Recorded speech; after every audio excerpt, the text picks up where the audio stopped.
I mean, what we are doing, why are we doing it? It's really to make sure that we have a safe and effective product. And just an example, we understand what our products do in the body, you know, to do all the scientific studies.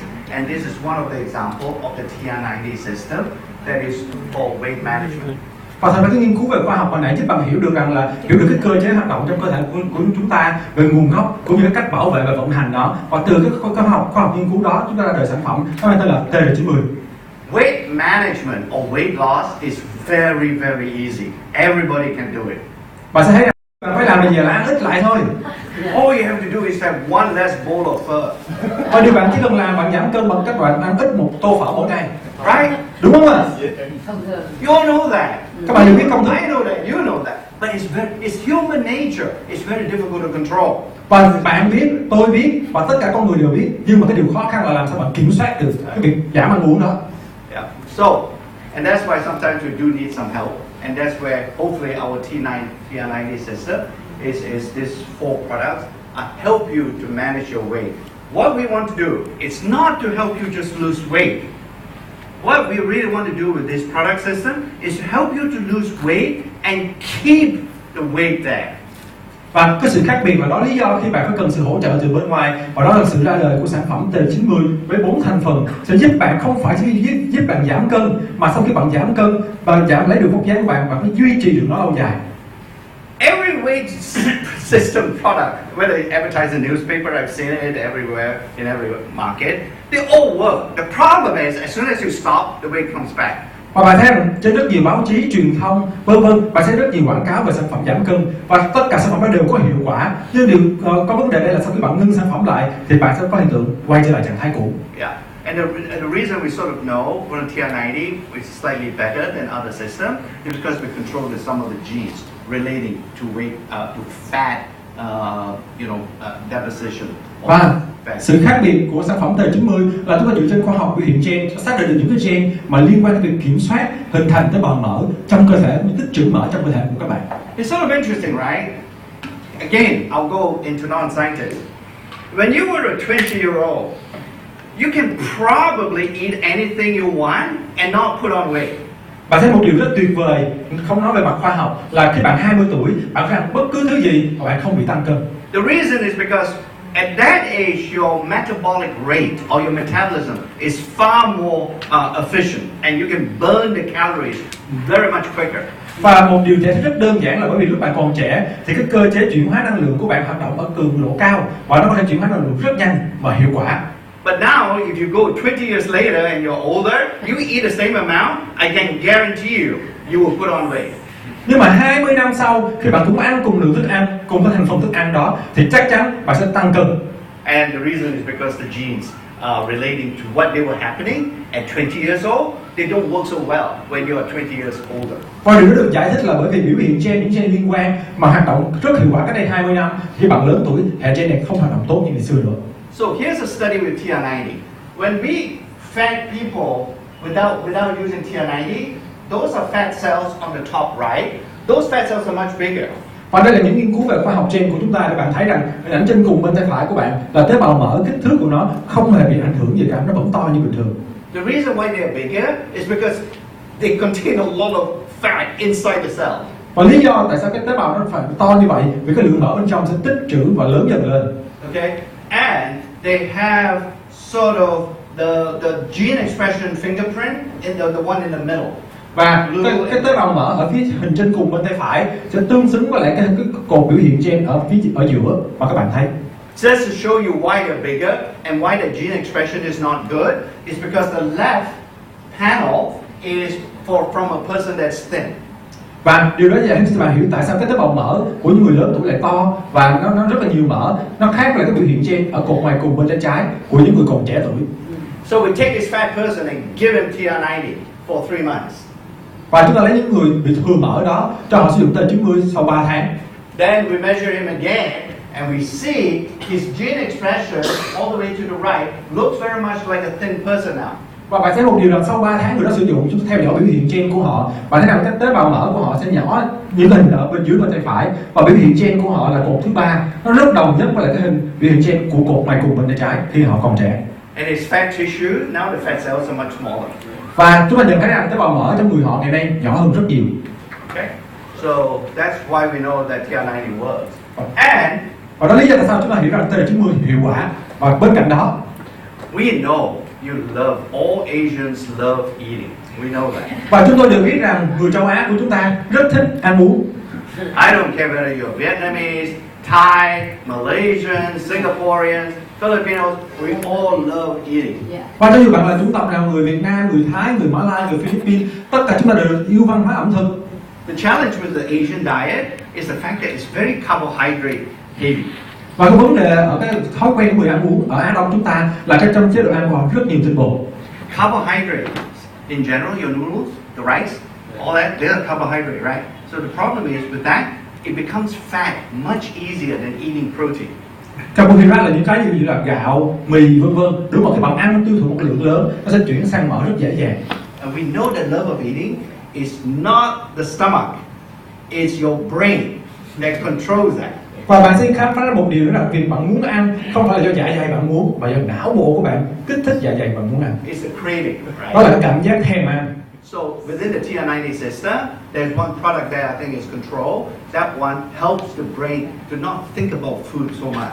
Và bạn sẽ thấy là cái TR90 nó hiệu quả trong việc là có những cái thành phần giúp bạn kiểm soát cái hệ gen của bạn mà kiểm soát được cái khả năng mà bạn thèm ăn. So if we change your brain a little bit, then you eat less, then it overall is another part of the diet that over time you develop, and that's why you can keep your weight off. Và khi cái hệ gen kiểm soát cái cảm giác thèm ăn trên não bộ của bạn được cải thiện, tức là bạn sẽ hình thành thói quen ăn ít dần và theo một thời gian nó trở thành một thói quen mới cho bạn. Okay, it's great. So what happens, right? After 90 days, this is what happens. Your waist, you lose about 3 inches on average. Và đây là những nghiên cứu mà sau 90 ngày bạn thấy rằng cái vòng eo của bạn sẽ giảm đi khoảng 3 inch. Your hip, about 2.5 in general, average. Vòng hông của bạn cũng sẽ giảm được khoảng 2,5 inch. Arm circumference gets smaller. Vòng tay của bạn cũng sẽ nhỏ lại. And the ankle also gets smaller. Và vòng mắt cá của bạn cũng vậy. Now, when you look at this, again, I know many companies, when they sell a weight management system, they're going to show you a very fat person. And then they show you a very thin person, right, after the product. You see those pictures, right, all the Và bạn time. xem những kiểu quảng cáo trong truyền thống khi họ cho bạn xem mình một người rất mập, sau cho bạn xem hình sau đó một người đó rất ốm lại. I'm not going to show you that. What I'm going to tell you is really with the TR90 system, it's not so much in terms of getting on the scale and see how many pounds or how many kilos you lose. It's about how good you look.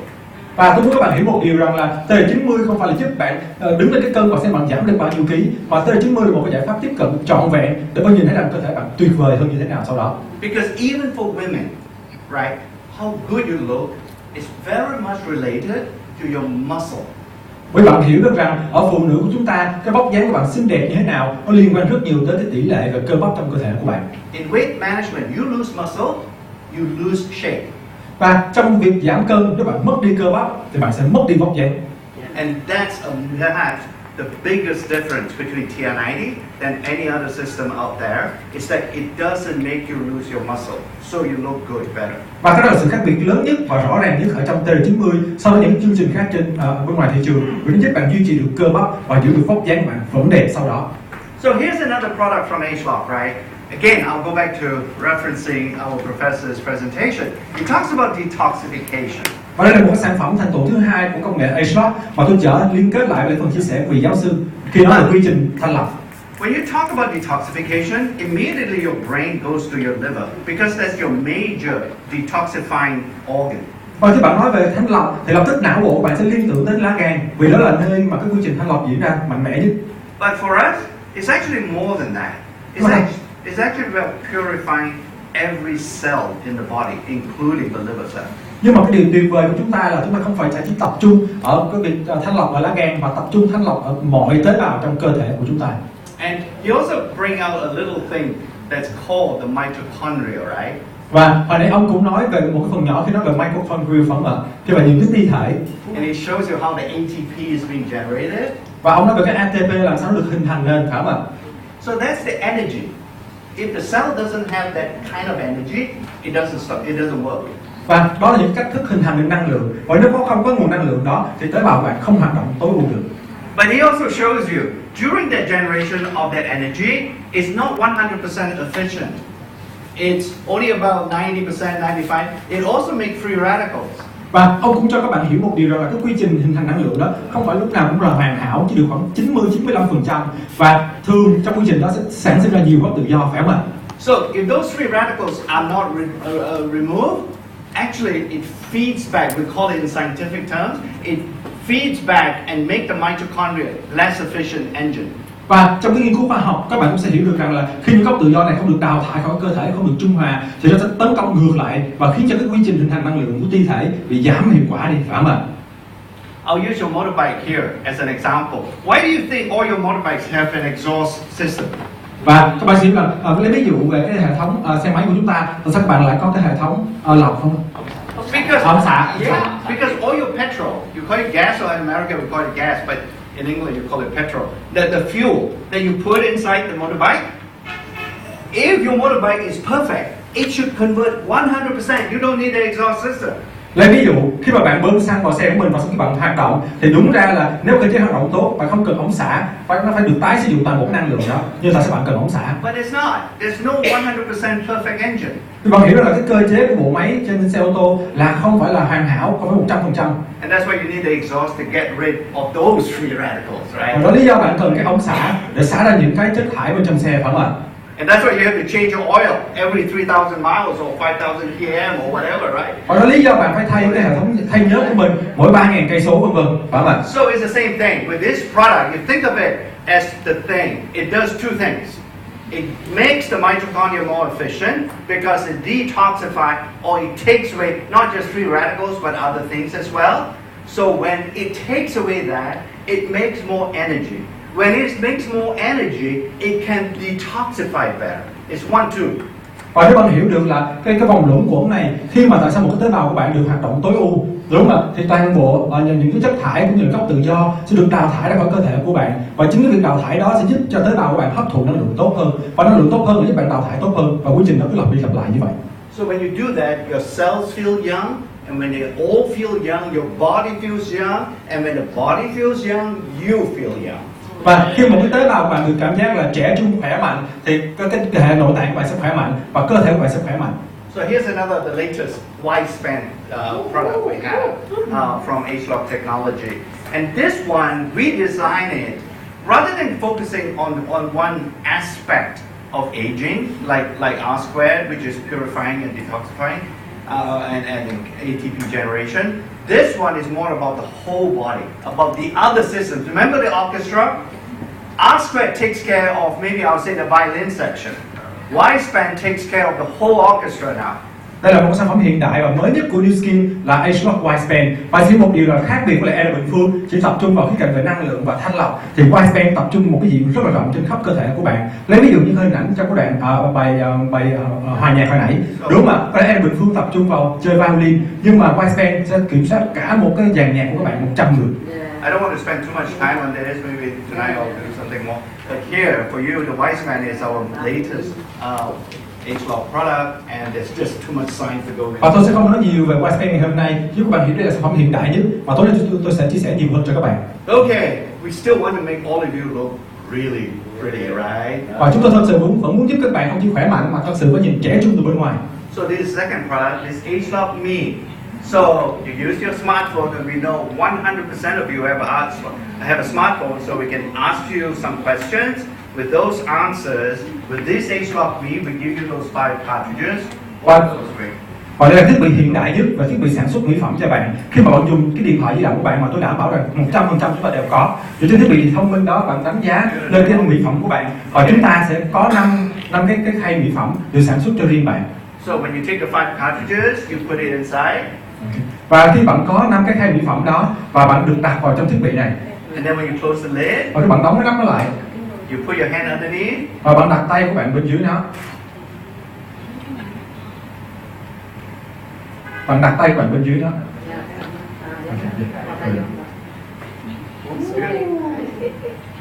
Does it come up? Yeah. Great. Tuyệt vời không ạ? The thing is, you notice, the hand doesn't touch the product. anytime until it gives it to you. Và bạn sẽ hiểu được một điều thế nào là cái tính vệ sinh khi mà bàn tay của bạn không hề đụng tới mỹ phẩm cho tới khi lúc bạn sử dụng thì mỹ phẩm được đưa đến bàn tay của bạn. With any skincare product, right? When you put it into a jar, you open the lid and you put your dirty fingers inside to get the cream, right? Và bạn thấy rằng trong cái phương pháp truyền thống thì bạn lấy mỹ phẩm cho dù đựng trong bất cứ một cái loại lọ nào, bạn dùng tay bạn móc vào nó, đó là một ít mỹ phẩm đều rất là bẩn. And you think your fingers are clean? Oh, it's very clean. I wash it. No, it's never clean.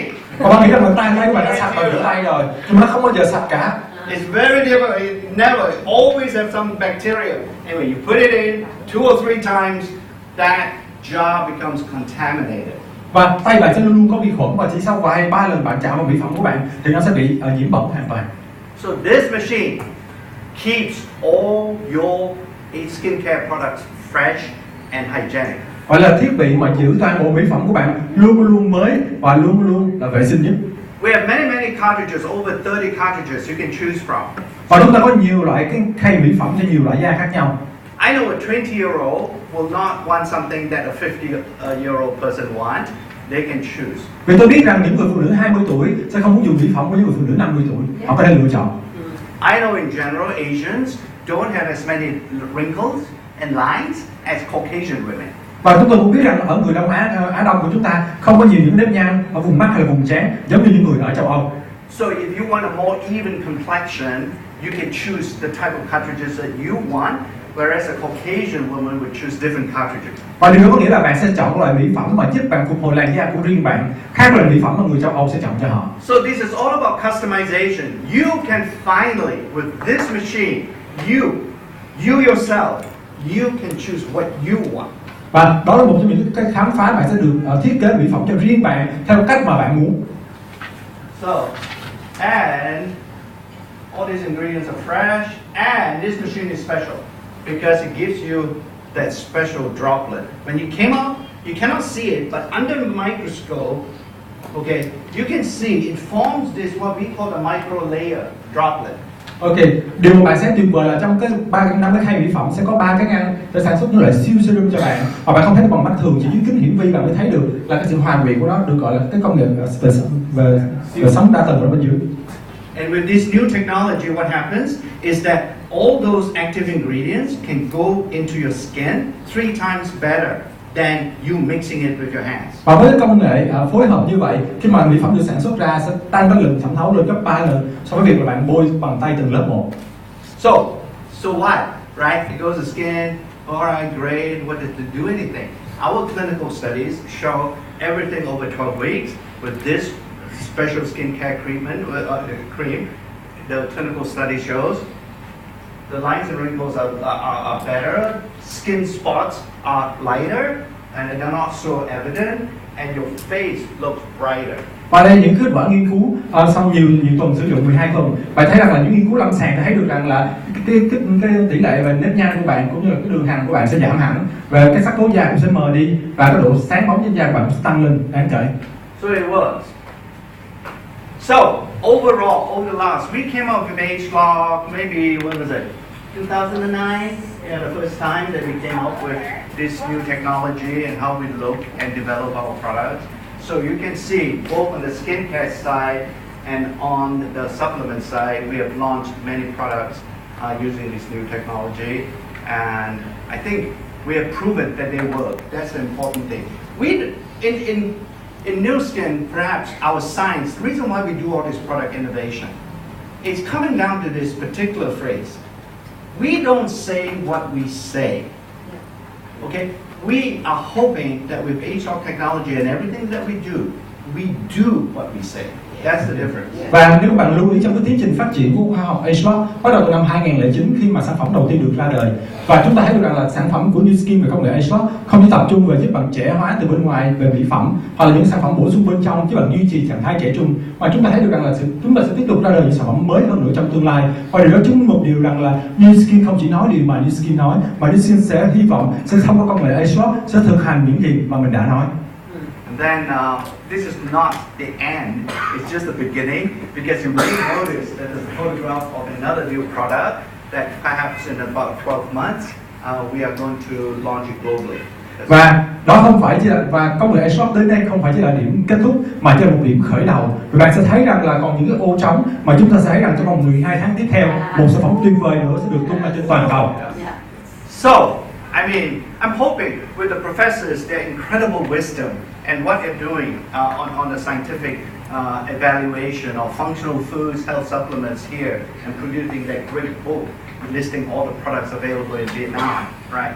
And hopefully, we in NuSkin, we are sort of making a small contribution to the Vietnam market and to all of you to really, at the end of the day, in English, we would like to say in NuSkin, is to discover the best you. Và với sự chia sẻ tuyệt vời của hai vị giáo sư sáng nay, cũng như là với cái sự thông thái của các ông trong nhiều năm và cái sự chia sẻ, chúng tôi thấy được rằng là với cái sự ra đời của những cái thực phẩm chức năng về dược liệu như vậy, về sách như vậy, sẽ giúp thì NuSkin chúng ta với công nghệ AgeLOC, với sự đóng góp, hy vọng là với sự đóng góp nhỏ nhoi của chúng ta sẽ giúp cho cái thị trường Việt Nam cũng như cái xã hội Việt Nam được tốt hơn, được khỏe trẻ hơn. And that's perhaps why we continue to innovate with our product. Và đó là lý do tại sao chúng ta liên tục cải tiến sản phẩm của chúng ta. So thank you very much for listening. Cảm ơn các bạn đã lắng nghe.